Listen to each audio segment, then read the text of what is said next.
There's this running myth in Nigeria. I call it the tale of greener pastures. You know it, I know it, we all know it. It's that story we keep telling ourselves. That once we leave Nigeria, life automatically gets better. See, I recently came across a video where someone leaned heavily into that idea, saying that once you leave Nigeria, 90% of your problems are solved. And honestly, I get why people say that. It makes sense when you look at what people are trying to leave behind. They're not just running for adventure, chasing a new thrill. They're leaving because they want stable electricity, security, jobs that actually pay, and systems that work for them. For many people, migration has become the closest thing to hope. So, yes, I understand why this rhetoric exists. But where I think the conversation becomes dishonest is that it never tells the full story.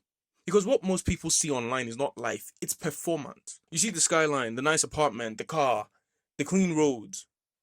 What you don't see is the debt behind it.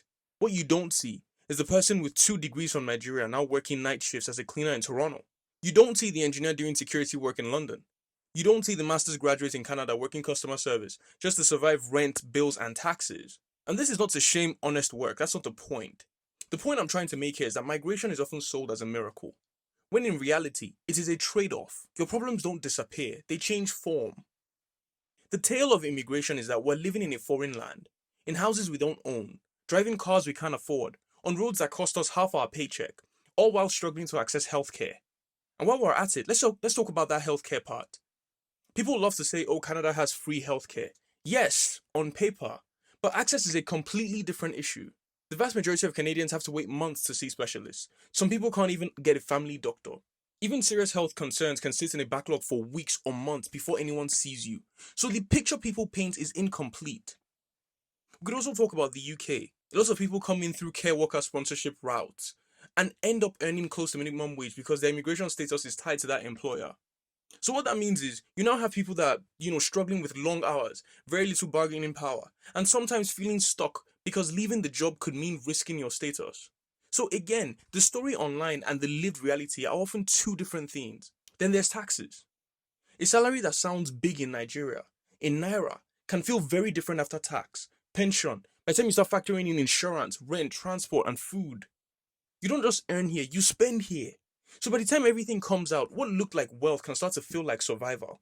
And again, this system, the entire system is built on credit. The car is financed, the apartment is rented, the house is a mortgage that will take decades to pay off. Sometimes what looks like ownership is really long-term debt. That's why I think this idea of 90% of your problems disappear, that narrative is misleading.